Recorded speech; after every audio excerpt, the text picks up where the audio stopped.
Bismillahirrahmanirrahim. Assalamualaikum warahmatullahi wabarakatuh.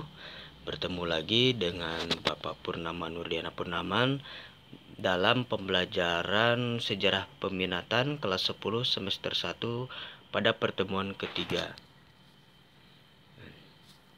Adapun yang akan kita bahas pada pertemuan ketiga ini yaitu kalian di sini harus mencapai indikator pencapaian kompetensi kalian, yaitu menjelaskan keterkaitan tentang sejarah manusia masa lalu untuk kehidupan masa kini.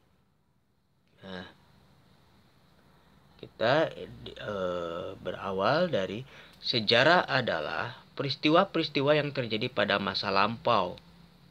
Nah, berdasarkan konsep ruang dan waktu, kemudian adanya konsep perubahan dan keberlanjutan. Kondisi masa lampau sangat berpengaruh pada kondisi hari ini. Kondisi masa lampau sangat berpengaruh pada kondisi hari ini. Bahkan sejarawan asal Indonesia yaitu Bapak Sartono Kartodirjo pernah mengatakan hal yang sangat dalam. Baginya, orang-orang yang lupa dengan masa lampaunya itu telah kehilangan identitas. Oleh karena itu, orang-orang tersebut dapat membahayakan masyarakat di sekitarnya. Maksud di sini yaitu orang-orang yang lupa dengan masa lampaunya itu telah kehilangan identitas. Contoh, secara pribadi orang kalau dia tidak tahu masa lampaunya, dari mana, siapa, kapan, kemudian bagaimana proses sampai sekarang, maka dia tidak akan tahu identitasnya, siapa saya, dari mana dan sebagainya. Sehingga tujuan hidupnya pun tidak akan jelas. Itu salah satu untuk pribadi seseorang. Nah, ini akan berkembang kalau masuk ke sebuah negara, sejarah sebuah negara. Kalau negara tersebut itu tidak tahu sejarahnya, siapa yang tidak tahu sejarahnya? Warga negaranya. Jika warga negaranya tidak tahu tentang sejarah negaranya, maka dia akan kehilangan identitasnya. Dari mana dari mana terbentuknya, sejak kapan terbentuknya, bagaimana proses terbentuknya, sehingga tidak akan ada program ke depannya kalau tidak ada pijakan dari sejarah. Dan ini sangat membahayakan masyarakat. Kalau jadi pemimpin dia tidak tahu sejarah tentang negaranya, maka akan membahayakan warga negaranya, seperti itu. Makanya dalam pemilihan kepemimpinan, maka disinilah kalian harus cerdas dalam memilih pemimpin. Nah, hadirlah di sini pelajaran sejarah. Coba dia tahu tidak tentang keadaan Indonesia. Kalau dia tahu tentang keadaan Indonesia, tahu bagaimana proses sejarahnya Indonesia, tahu bagaimana tentang sejarah sosial politik Indonesia, maka dia akan tahu juga tujuan ke depannya, seperti itu. Jadi tidak asal tujuan. Oke, paham ya? Lanjut. Nah, ini gambar dari Bapak Sartono Kartodirjo, seorang sejarawan Indonesia. Kita lanjut di pembahasan selanjutnya, yaitu peristiwa masa lalu mempunyai pengaruh bagi kehidupan masa kini ketika kisahnya diabadikan. Peristiwa masa lalu mempunyai pengaruh bagi kehidupan masa kini ketika kisahnya diabadikan. Maksudnya, kita memiliki peristiwa-peristiwa sejarah. Ya. Misalkan kalian kelas 10 yang sekarang berusia 14-15 tahun. Apakah kalian harus ingat 15 tahun tersebut? Tidak. Tapi yang dihadirkan sama kalian, tentang sejarah kalian, yaitu sejarah yang penting. Sehingga kalau sejarah yang penting, maka akan dikisahkan oleh kalian sendiri sehingga menjadi abadi. Gitu. Nah, makanya ciptakan sejarah-sejarah kalian itu, kehidupan kalian yang sekarang itu adalah untuk menciptakan sejarah yang akan datang. Tuh. Nah, kalau di negara, negara pun sama. Yang dikisahkan adalah yang penting. Penting itu apa? Yang dapat berpengaruh pada kehidupan negara masa kini.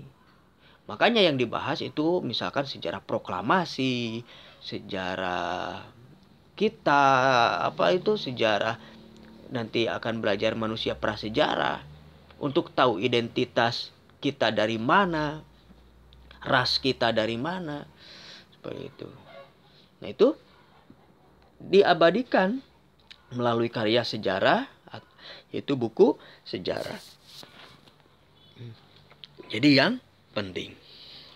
Kemudian kisah sejarah merupakan hasil rekonstruksi sejarawan atas peristiwa sejarah. Nah, pengkisahan tadi, cerita sejarah, itu hasil rekonstruksi. Kembali, konstruksi, membangun. Jadi hasil membangun kembali peristiwa-peristiwa masa lampau yang dibangun oleh sejarawan. Kenapa sejarawan bisa membangun cerita tersebut? Nanti kita belajar pada bab 2. Yaitu adanya fakta-fakta, kemudian dihubung-hubungkan fakta-fakta tersebut sehingga sejarawan bisa mengkisahkan cerita masa lampau tersebut. Nah, dalam mengisahkan sejarah dalam bentuk karya yang tadi kan dari fakta-fakta, kemudian dihubung-hubungkan, kemudian diceritakan, dituliskan dalam bentuk karya, yaitu buku.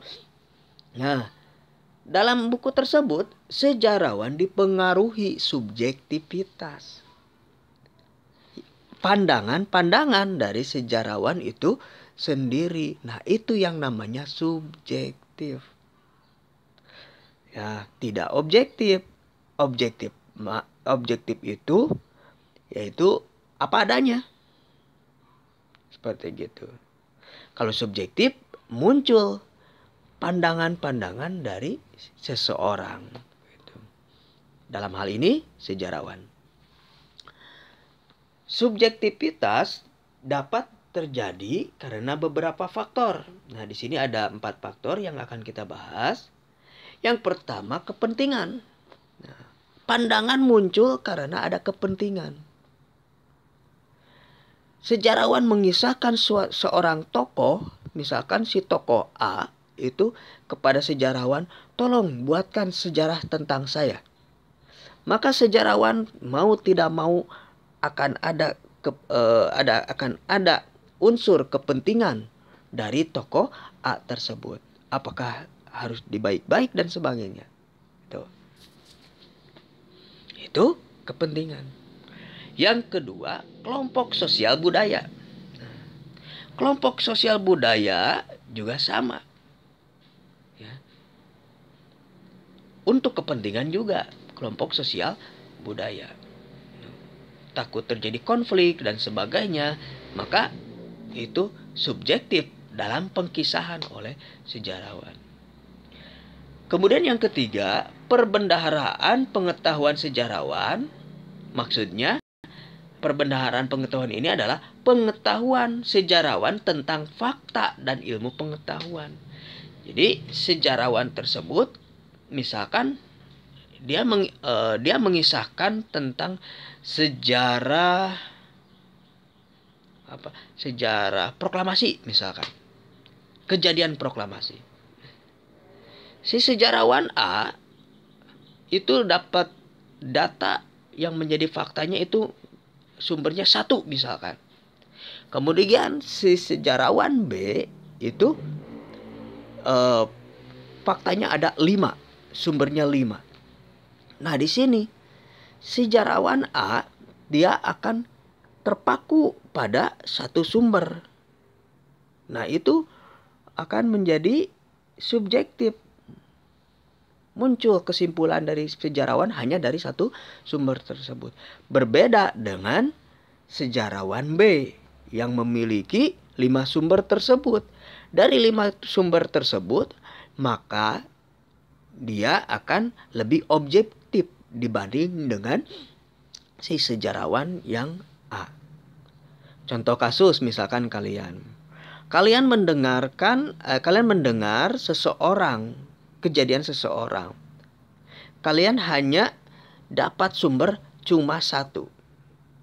Beda dengan yang teman kalian, dia dengan melihat, mendengar, kemudian membaca di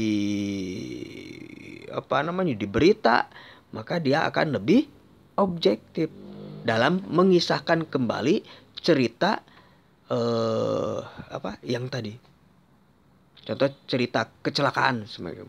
Nah, yang si A mungkin akan muncul subjektif. Begitu. Apalagi kalau sumbernya belum menjadi fakta. Itu akan bisa saja menjadi hoax misalkan. Nah, itu. Makanya ini belajar sejarah itu dapat menjadi kedewasaan kita. Yaitu ketika ada suatu berita, maka kita cari referensi sebanyak-banyaknya supaya kita tidak terjadi subjektif. Apalagi hoax.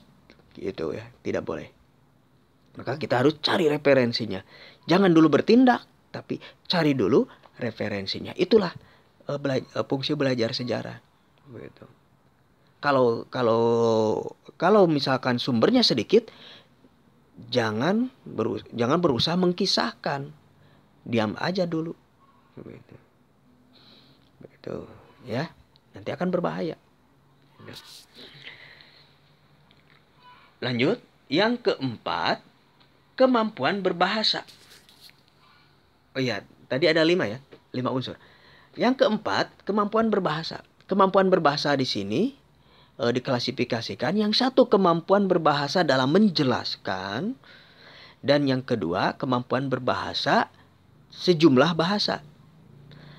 Kalau yang satu misalkan menjelaskan, kalau perbendaharaan katanya sedikit si sejarawan tersebut, sehingga dia akan sulit dalam menceritakannya. Sehingga muncullah dia pandangan-pandangan dari dia sendiri. Begitu. Kosakatanya sedikit, semacam itu. Nah, kemudian yang kedua, kemampuan sejumlah bahasa. Nah, contoh sejumlah bahasa suku bangsa, sejumlah bahasa dari negara-negara lain, bisa bahasa Inggris, bisa bahasa Prancis, bisa bahasa China, bisa bahasa Portugis misal. Itu akan lebih mumpuni lagi, lebih objektif seperti itu. Kemudian yang kelima, nilai-nilai yang dimiliki sejarawan. Nah, maksud nilai-nilai di sini adalah bisa saja seperti contoh nilai baik buruk. Nah, ketika sejarawan dihadapkan dengan mengkisahkan sesuatu baik dan buruk, maka itu menjadi subjektif. Misalkan yang buruknya itu disembunyikan seperti itu. Maka sejarawan muncul subjektif di sana. Hanya yang baik-baik saja muncul subjektif. Nah, kalau objektif itu apa adanya seperti itu. Yaitu subjektivitas dapat terjadi karena faktor-faktor tersebut.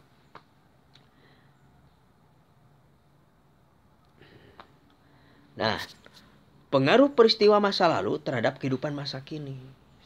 Tadi sudah dijelaskan sedikit pengaruhnya.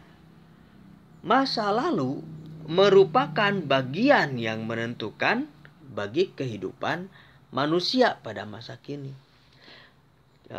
Bapak sekali lagi, masa lalu merupakan bagian yang menentukan bagi kehidupan manusia pada masa kini.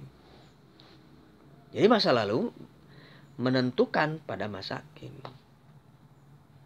Jadi masa lalu adalah sebagai sebab, masa kini sebagai akibat. Nah itu.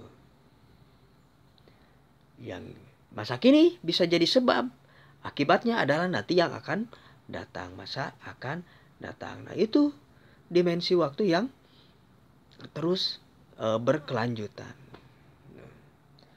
Masa lalu menjawab pertanyaan-pertanyaan mengenai siapa diri kita dan dari mana kita berasal serta kemana kita akan menuju. Nah ini tadi sudah dijelaskan ya. Masa lalu menjawab pertanyaan-pertanyaan tersebut. Tuh.